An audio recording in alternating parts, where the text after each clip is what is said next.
मैं स्वागत करता हूँ आपका अपने YouTube चैनल योग इंस्टीट्यूट ऑफ फिजिकल साइंस पर। बेटा लास्ट वीडियो में क्या पढ़ा था हमने? लास्ट वीडियो में हमने पढ़ा था वेस्पर थ्योरी, और वेस्पर थ्योरी में हमने हाइब्रिडाइजेशन से मॉलिक्यूल की शेप देखी थी। बात क्लियर? चलो थोड़ा सा आगे बढ़ते हैं यहाँ पर, ठीक है।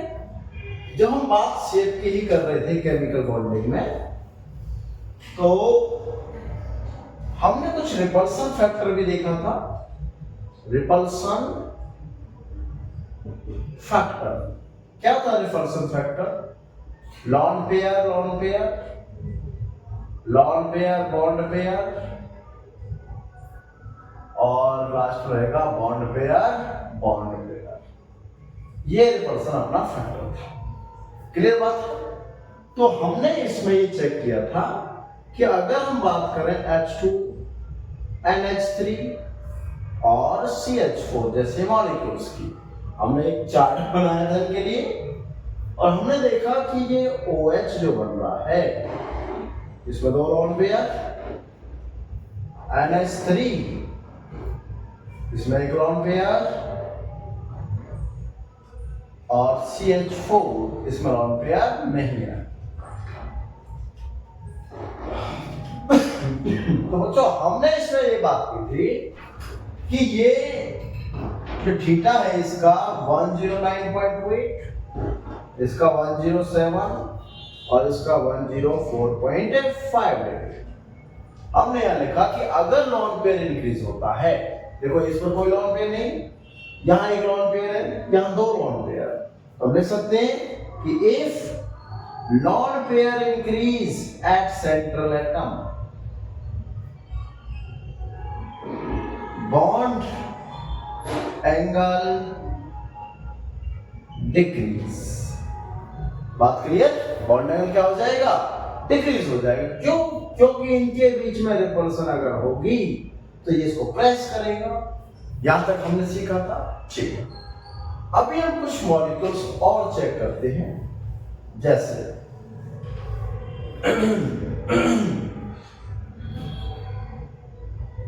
अगर हम बात करें PF3Cl2 और एक मॉलिक्यूल यहां पर लेते हैं PF2Cl3, बेटा दो मॉलिक्यूल्स हैं, ठीक है।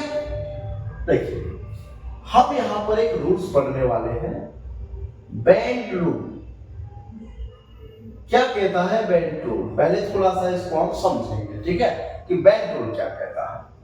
बेंट रूल कहता है कि percentage of s character increase towards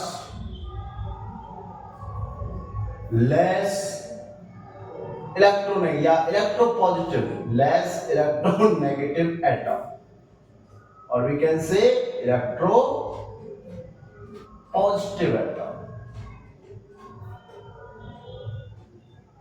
okay, और परसेंटेज ऑफ ये एस कैरेक्टर की बात है, पी कैरेक्टर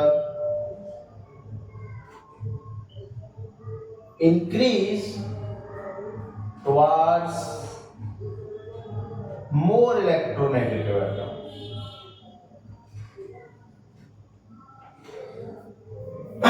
बेटा आप जानते हो बात है, अगर परसेंटेज ऑफ एस कैरेक्टर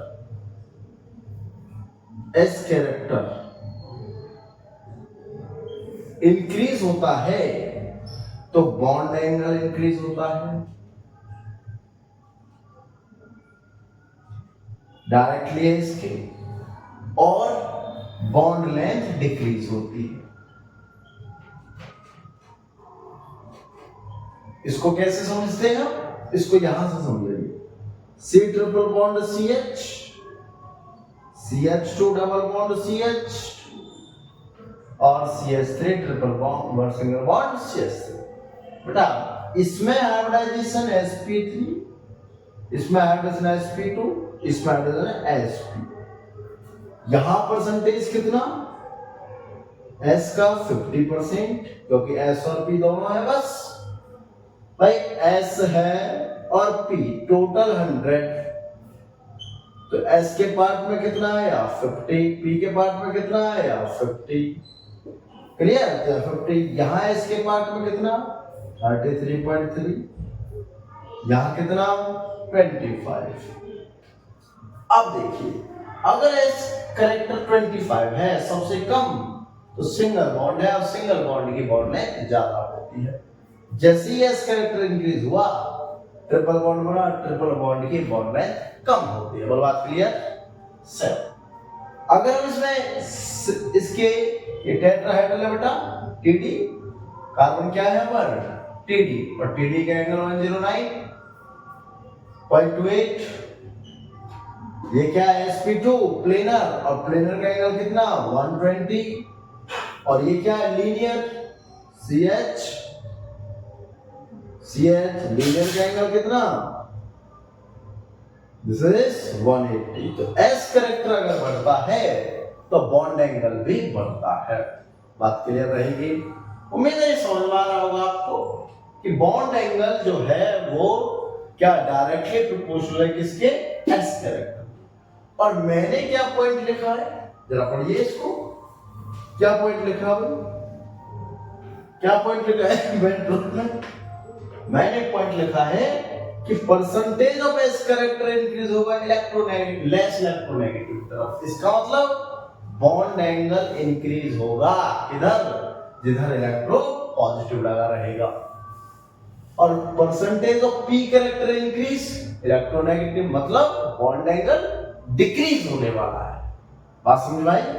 देखिए हम इसको अप्लाई करते हैं हम, ठीक है। हमने बात ये की थी कि जब मैंने ये लिखा P और इधर क्या है एक एटम A लगेगा, इधर भी A लगेगा, इधर B आया, यहां पर आया B, यहां पर भी B और यहां पर भी B। बेटा मैंने लास्ट वीडियो में आपको बताया था कि BB जो B के एंगल है B जो है PB ये है इक्वेटोरियल, और जो यहां PA है वो है यहां एक्सियल। ठीक, मैंने बॉन्ड लेंथ की बात की थी यहां पर कि किसकी बॉन्ड लेंथ हाई होती है, बॉन्ड जो लेंथ है वो PA की ज्यादा होती है एज कंपेयर टू PB। क्यों? क्योंकि ये एक्सियल है, एक्सियल की ज्यादा होती है इक्वेटोरियल से। अगर एक्सियल की बॉन्ड लेंथ ज्यादा है तो एस कैरेक्टर क्या होना चाहिए, कम होना चाहिए, तभी तो ज्यादा होगी। और एस कैरेक्टर कम किस में है, इलेक्ट्रोनेगेटिव में। तो क्या मैं कह सकता हूं कि एक्सियल पर मुझे हमेशा क्या चाहिए, एक्सियल पर मुझे हमेशा चाहिए इलेक्ट्रोनेगेटिव एटम। बोलो बात क्लियर? बात समझ में आई? At axial always electronegative atom prefer, हमेशा प्रेफर करेगा। तो अगर हम इसका स्ट्रक्चर बनाना चाहें तो क्या ये बन सकता है? देखिए अभी स्ट्रक्चर बनाते हैं हम दोनों का। पहले बना रहे हैं हम इस मॉलिक्यूल का, तो ये है P, इधर F और इधर F, इलेक्ट्रोनेगेटिव हो गया, इधर क्लोरीन और इधर भी क्लोरीन, और इधर फिर से एक F। यहां पर P, इधर भी मोर इलेक्ट्रोनेगेटिव, इधर भी मोर इलेक्ट्रोनेगेटिव, इधर क्लोरीन, इधर भी क्लोरीन और इधर भी क्लोरीन। बात क्लियर? बहुत सिंपल सी बात थी बेटा, कोई दिक्कत नहीं है। कैसे? क्योंकि ये जो एटम लगा है मोर इलेक्ट्रोनेगेटिव, ये है एक्सियल और ये है इक्वेटोरियल। Okay, axial equatorial. जो मैं सर्कल बना रहा हूं ये तीनों बॉन्ड हैं इक्वेटोरियल, जो ट्रायंगल बनाया है, ठीक है। इसमें जो ट्रायंगल बन रहा है ये इक्वेटोरियल, और ये जो है ये दोनों बॉन्ड है बेटा ये है एक्सियल। तो मैं ये कह सकता हूं कि P F axial greater than P C L equatorial. बोलो बात क्लियर? बात क्लियर? अगर मैं इस लेंथ को कह दूं ए और इसको कह दूं बी, तो कौन C length high? Length high होगी ए हाई है किससे? बी से। बोलो बात क्लियर? कोई दिक्कत नहीं है। नेक्स्ट यहां पर आइए, फिर से वही केस है कि यहां मोर इलेक्ट्रोनेगेटिव एटम है और P F greater than P C L. Any doubt? कोई डाउट बच्चों? नहीं है, ठीक है। नेक्स्ट देखो, नेक्स्ट देखो,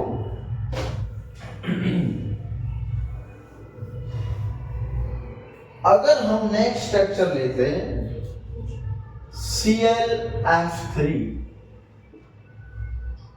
मुझे ये बताना है कि लॉन्ड पेयर या हाइब्रिडाइजेशन निकाले पहले इसकी HB। क्या ट्रिक सिखाई थी मैंने? टोटल वैलेंस इलेक्ट्रॉन क्लोरीन और 3F। बड़ा क्लोरीन का कितना?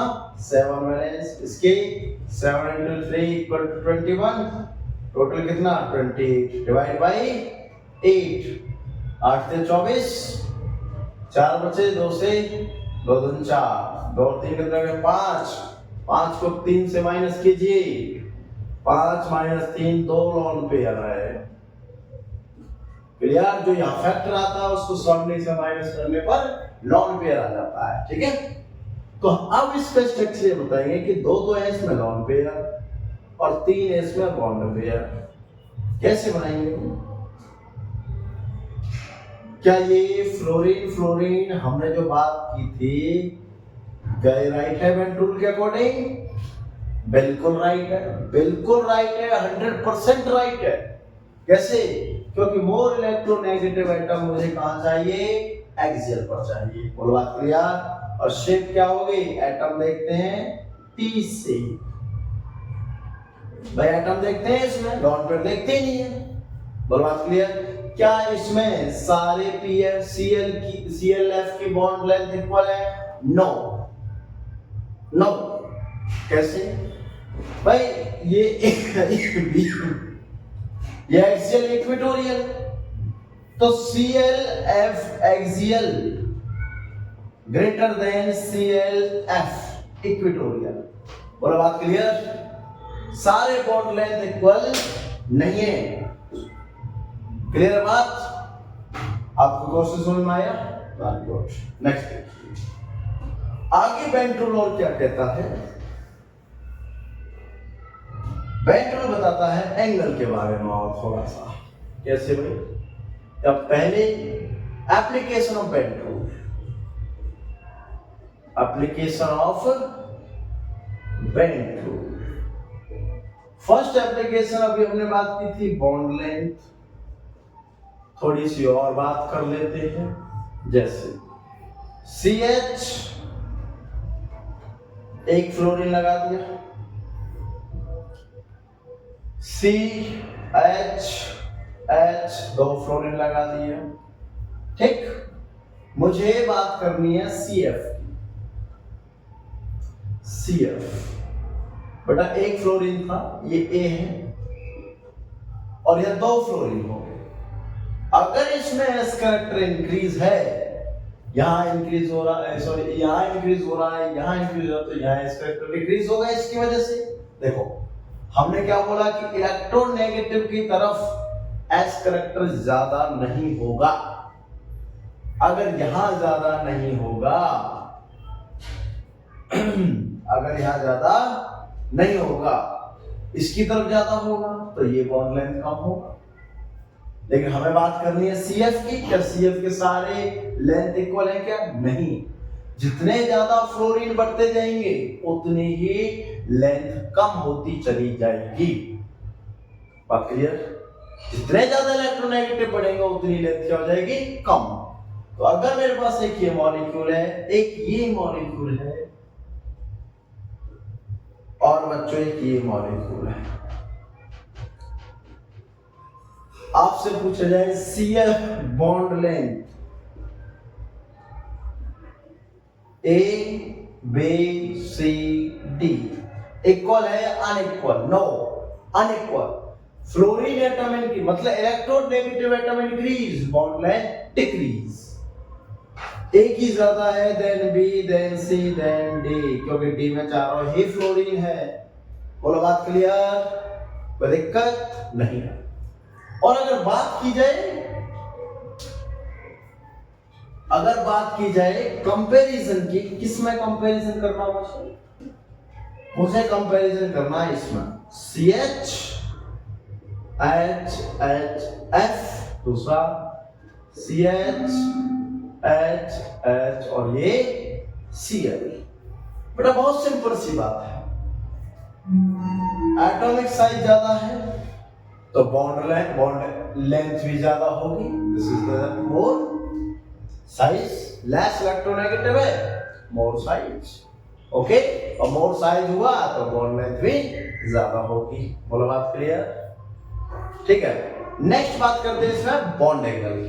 देखो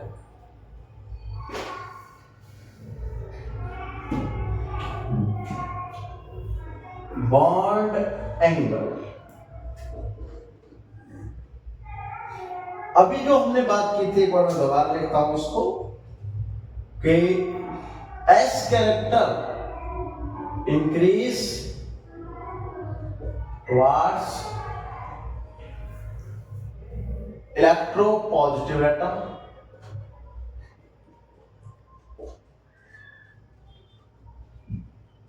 और P कैरेक्टर इंक्रीज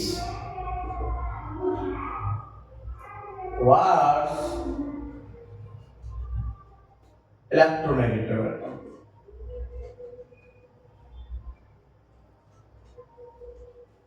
एक बात बताइए, CH H H F, CH H F F, बेटा हमने कहा HH का दिस इज थीटा 1 और दिस इज थीटा 2। हमने पूछा CH H का एंगल किसमें ज्यादा है या इक्वल है, कौन सा ज्यादा है? देखिए यहां एक फ्लोरीन लगा है, ठीक है, फ्लोरीन लगा है। अब फ्लोरीन लगा है तो ये इलेक्ट्रोनेगेटिव है और इलेक्ट्रोनेगेटिव में P कैरेक्टर हाई है, तो S कैरेक्टर क्या होगा इसमें? कम। इसका मतलब S कैरेक्टर कहां ज्यादा है? यहां पर। क्लियर? दूसरी बात करें, हमने कहा थीटा बना, यहां भी S कैरेक्टर कम है तो यहां ज्यादा होगा। अब इसकी वजह से भी S कैरेक्टर कम होगा तो एंगल और बढ़ेगा। Get it? अगर ये S कैरेक्टर ये भी कम कर रहा है, ये भी कम कर रहा है, मतलब दो एटम S कैरेक्टर को कम कर रहे हैं, तो दो एटम कम कर रहे तो दो बढ़ेंगे भी तो सही। यहां पर दो S कैरेक्टर इधर बढ़ेंगे तो कौन सा ज्यादा हुआ भाई? थीटा 2 ज्यादा हुआ थीटा 1 से। बोलो बात क्लियर? अगर मैं एक फ्लोरीन और बढ़ा देता तो और ज्यादा हो जाता। क्या आपको ये बात समझ में आई?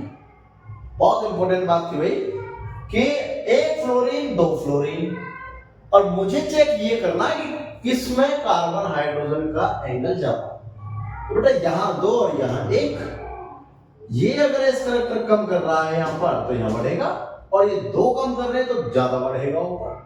जो ज्यादा एस कैरेक्टर तो ज्यादा बॉन्ड एंगल। क्लियर हुआ ना? बहुत आसान था। नेक्स्ट देखिए, अगर मैं एक क्वेश्चन ये ले लूं, इसको लिखा रहने दीजिए, ठीक है। अगर मैंने एक क्वेश्चन ये दिया, पहले हम एस कैरेक्टर की बात कर लेते हैं। परसेंटेज ऑफ एस कैरेक्टर किस किस में ज्यादा होता है, किस किस में कम? सबसे ज्यादा triple bond, then lone pair, then double bond और देन सिंगल बॉन्ड। ठीक, क्वेश्चन देखिए, बहुत सिंपल सा क्वेश्चन। हमने लिया P डबल बॉन्ड O और इधर F, इधर भी F, इधर भी F, A। दूसरा P केवल लॉन पेयर और यहां पर F एफ एफ। तीसरा पे डबल बॉन्ड एस, यहां फ्लोरीन, इधर फ्लोरीन, इधर फ्लोरीन। ए है, ये बी और ये सी। इसमें जो हम बात कर रहे हैं ये θ1, ये θ2 और ये θ3 किसका मैक्सिमम होना चाहिए। ठीक है, क्लियर? किसका मैक्सिमम होना चाहिए? देखिए हमें पता है कि एस करेक्टर अगर इसमें जाता है लॉन पेयर में, इन एटम से लॉन पेयर में अगर जाता है तो एस करेक्टर इंक्रीज तो इधर डिक्रीज, एस करेक्टर इंक्रीज तो यहां एस करेक्टर क्या होगा? डिक्रीज। और एस करेक्टर कम हुआ तो एंगल कम होगा। तो θ2 तो सबसे लास्ट में गया। अब बात करते हैं फ्लोरीन को छोड़ो, सल्फर और ऑक्सीजन। मुझे ये पता है कि इलेक्ट्रोनेगेटिविटी ऑक्सीजन की ज्यादा होती है, किससे? सल्फर से। यस और नो? अगर इलेक्ट्रोनेगेटिविटी ज्यादा है सल्फर ऑक्सीजन की तो परसेंटेज ऑफ एस करेक्टर क्या होगा? इधर डिक्रीज तो इधर इंक्रीज और उधर डिक्रीज। क्लियर? तो अगर इसमें डिक्रीज हुआ तो इसमें इंक्रीज, इसका होगा θ1 ज्यादा है और उसके बाद θ3 और देन θ2। बहुत इंपॉर्टेंट क्वेश्चन था जेईई नीट के लिए और अगर कोई भी कॉम्पिटिटिव एग्जाम है इंपॉर्टेंट क्वेश्चन। बोल बात क्लियर? नेक्स्ट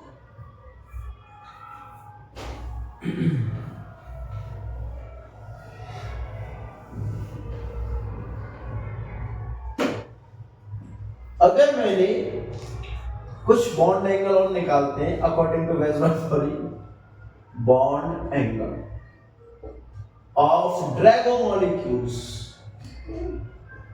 मुझे बॉन्ड एंगल बताना है किस मॉलिक्यूल्स का? Drago molecules. कौन से होते हैं भाई ड्रैगो मॉलिक्यूल्स? ड्रैगो मॉलिक्यूल्स ये होते हैं 3rd to 6th period, 3rd to 6th period atoms having lone pair at central atom.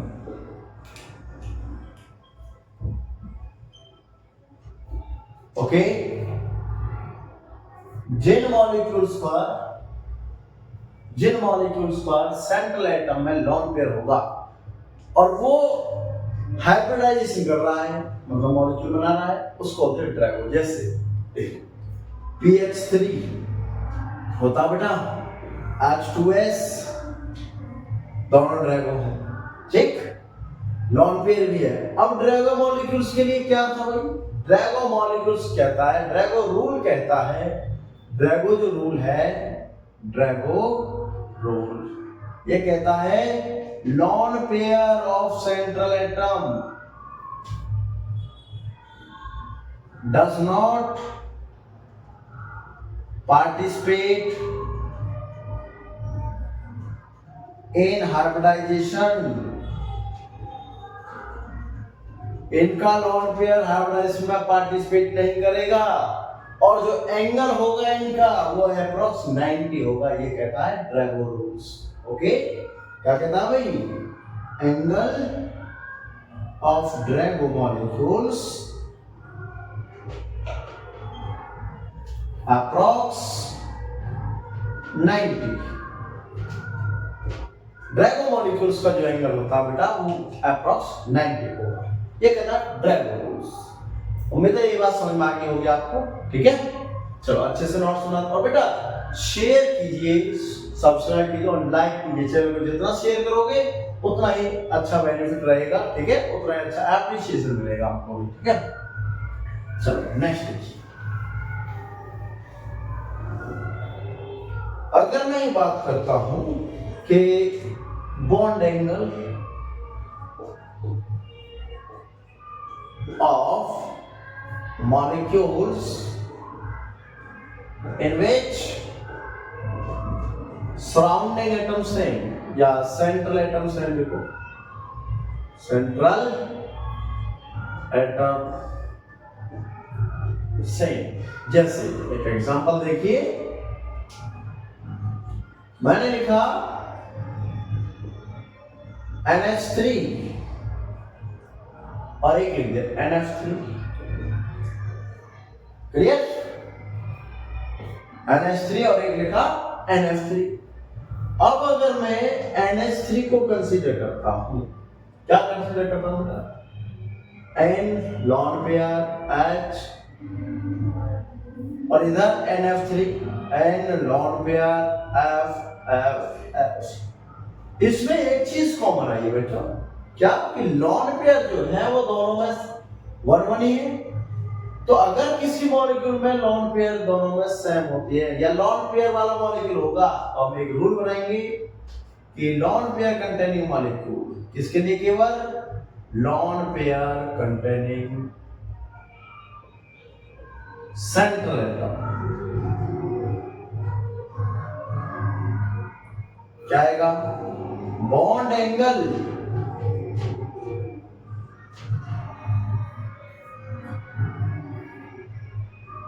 direct inversely proportional to electronegativity of surrounding atom।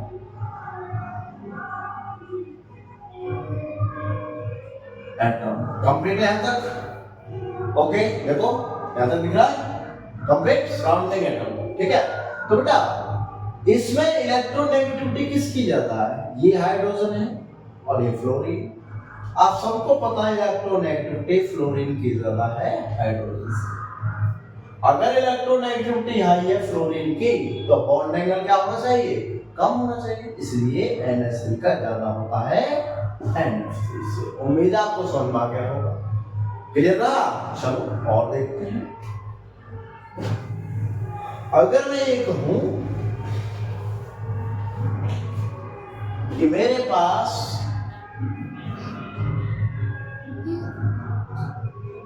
एक NH3 है और एक PH3 है, ठीक? एक NH3 और एक PH3, अगर इस टाइप से मॉलिक्यूल है तो बॉन्ड एंगल क्या होना चाहिए? इसमें देखिए सेंट्रल एटम सेम नहीं है। इफ रूल सेकंड है इसका, if central atom different, then rules क्या बनेगा? बॉन्ड एंगल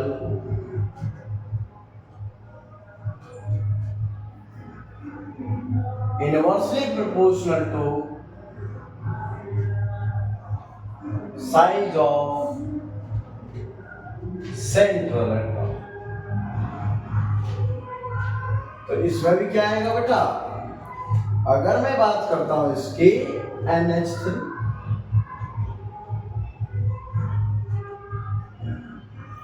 और ये PH3,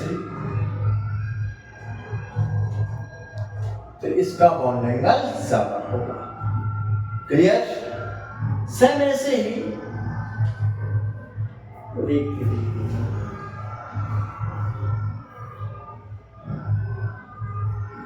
ठीक। तो बेटा समझना ये बात। नेक्स्ट देखिए, अगर मैं इसी रूल्स में जो मैंने लिखा है, अगर मैं एक मॉलिक्यूल ये लिखता हूं H2 और एक OCl2, ठीक है?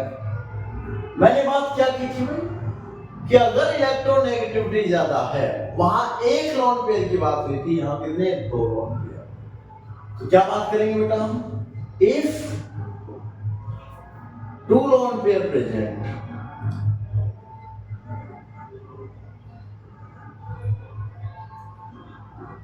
अगर 2 लॉन पेयर प्रेजेंट है तो bond angle directly proportional to size of surrounding atom।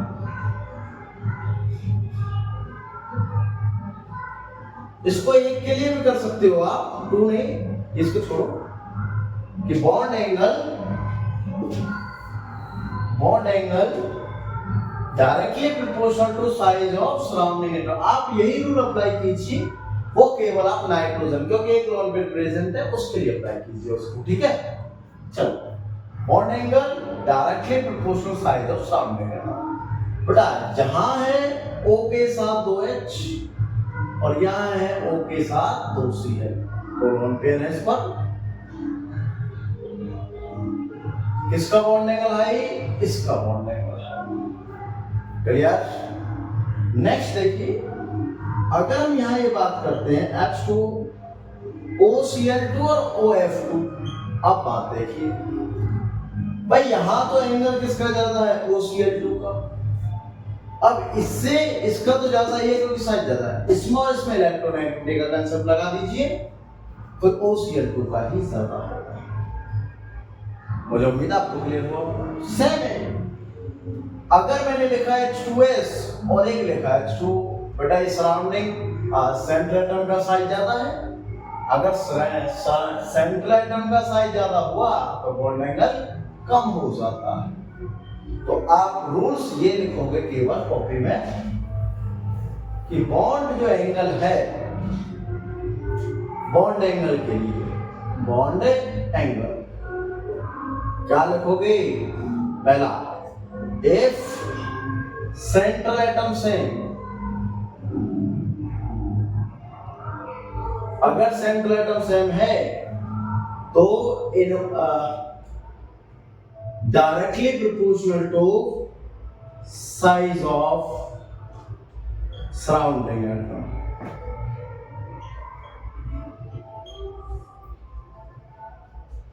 और if central atom different,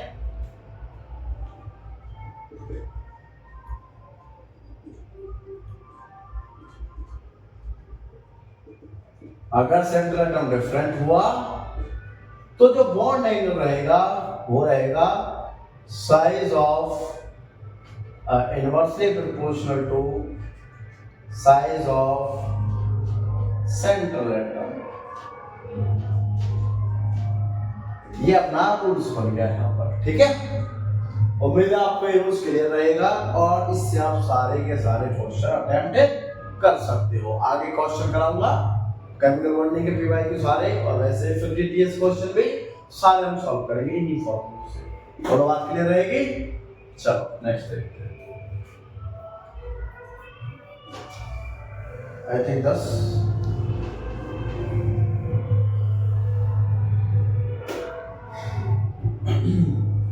next बात करते हैं बच्चों dipole moment. Dipole moment, okay. क्या होता है डायपोल मोमेंट? डिनोट करते हैं म्यू से। Mu equal to q into d या आर। क्यू क्या बेटा? क्यू है चार्ज और आर क्या है? Distance, okay. मतलब मैं इसको एक बहुत सिंपल वे में आपको समझाने वाला हूं डायपोल मोमेंट का, और क्वेश्चन आता है जेई में भी और नीट में भी। दोनों एग्जाम ऐसे हैं जेई नीट जिनमें डायपोल मोमेंट का क्वेश्चन बहुत बार आता है, बहुत बार। तो मोस्ट इंपोर्टेंट है, ठीक है। देखिए हम क्या लिखेंगे इसके लिए। डायपोल जो मोमेंट है उसकी definition, charge in a particular direction। हमने इसकी डेफिनेशन ये बनाई है कि जो चार्ज होगा इलेक्ट्रोनेगेटिव उसको एक ही डायरेक्शन में खींच कर लेकर जाएगा, दैट इज डायपोल मोमेंट होगा। और अगर ऐसा नहीं हुआ तो डायपोल मोमेंट नहीं होने वाला। बात क्लियर रहेगी? बात क्लियर रहेगी। पहले देखते हैं मॉलिक्यूल में डायपोल मोमेंट किस किस में है और किस किस में नहीं है। चलो हमने कुछ एग्जांपल लिया।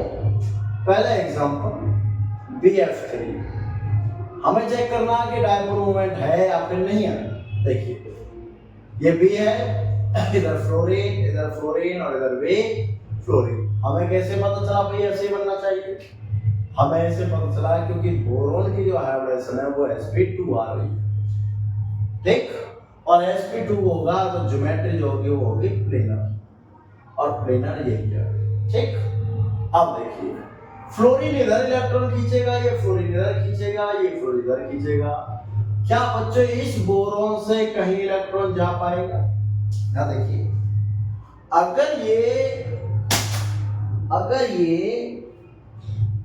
इस तरीके से है मॉलिक्यूल्स के ऐसे अरेंज, ठीक है, ऐसे अरेंज, ये भी इक्वल फोर्स से खींच रहा है इधर, ये भी इक्वल फोर्स से खींच रहा है इधर, और ये भी इक्वल फोर्स से खींच रहा है इधर, तो क्या बीच से चार्ज कहीं खींच पाएगा? नहीं, क्योंकि इक्वल स्ट्रेंथ के अगर फोर्स लगा रहे हैं, मान लो कोई रस्सी है ऐसे, यहाँ एक रस्सी है और इसको इधर भी इक्वल फोर्स से खींचा जा रहा है और इधर भी और इधर भी, क्या इस रस्सी को यहाँ से बीच से कोई खींच पाएगा अपनी तरफ एक डायरेक्शन में? नहीं। और अगर ऐसा नहीं हुआ तो म्यू इक्वल टू 0, तो डायपोल मोमेंट हो जाएगा 0। बात समझ आई? अगर ये मॉलिक्यूल कोई एक दूसरा मॉलिक्यूल में लो CO, बेटा कार्बन के हाइड्रोजन sps में, तो ये C डबल बॉन्ड O बनता है। अब ऑक्सीजन इधर खींच रहा, ये इधर खींच रहा, क्या कार्बन से चार्ज खींच पाया कहीं? अगर इक्वल फोर्स लग रहा है ना, तो क्या होगा? डायपोल मोमेंट फिर से 0। एक एग्जांपल और लीजिए, CH4, CH H, ये इधर डोनेट, ये इधर डोनेट, ये इधर डोनेट, ये इधर डोनेट, क्या कोई पर्टिकुलर डायरेक्शन है? नो, एक दूसरे को कैंसिल कर रहा है, तो हम बोलेंगे डायपोल मोमेंट 0। क्लियर? फिर क्या, अगर ये मॉलिक्यूल ऐसे हो जाए CH3Cl, तो डायपोल मोमेंट है भाई इसमें Cl, क्योंकि क्लोरीन इधर खींचेगा, ये इधर दे रहा है, ये इधर, तो डायरेक्ट जा रहा चार्ज इधर एक डायरेक्शन, इससे dipole moment not equal to 0। हुआ क्लियर? और क्वेश्चन देखिए, मजा आएगा। ये है डायपोल मोमेंट। वाटर देखिए, OH, अभी मैंने बेंड रूल समझाया कि भाई लॉन्ग पेयर में S कैरेक्टर ज्यादा होता है तो ऊपर की तरफ खींचेगा, ये लो ऊपर जा रहा है और हाइड्रोजन इसको डोमिनेट कर रहा है, तो पर्टिकुलर डायरेक्शन किधर है? अबव। सेम अगर मैं लिखूं यहां पर ClF3, Cl छोड़ो, बात करते हैं इसमें PCl5, तो बेटा P इधर Cl, इधर Cl, इधर Cl और इधर भी Cl, इधर Cl, का डायपोल मोमेंट होगा? नो, दिस इज 0, क्योंकि जितने स्ट्रेंथ से ये खींच रहा है उतने से ये भी, उतने से ये भी, ये भी, ये भी, अपोजिट, दैट इज 0। बात क्लियर? सेम रिंग में आइए, क्लोरीन, और यहां पर भी एक क्लोरीन लगा दिया, डायपोल, और ये बेंजीन हो गया, डायपोल मोमेंट है। एक और देखिए, अगर मैं आपसे ये पूछता हूं कि डायपोल मोमेंट किसमें ज्यादा है और किसमें कम है, तो जो इसमें ज्यादा है और इसमें सबसे कम है, इसका तो 0 है, बट इन दोनों का 0 नहीं है। क्यों? क्योंकि क्लोरीन इधर खींचेगा और ये इधर खींचेगा, तो पर्टिकुलर डायरेक्शन इधर गई, ये इधर खींच रहा है, ये इधर खींच रहा है, तो थोड़ा सा इलेक्ट्रॉन में कहूंगा कि इधर जा रहा है, तो ये नॉन जीरो। बोलो बात क्लियर? सब ऐसे ही दो मॉलिक्यूल की ओर बात करते हैं हम।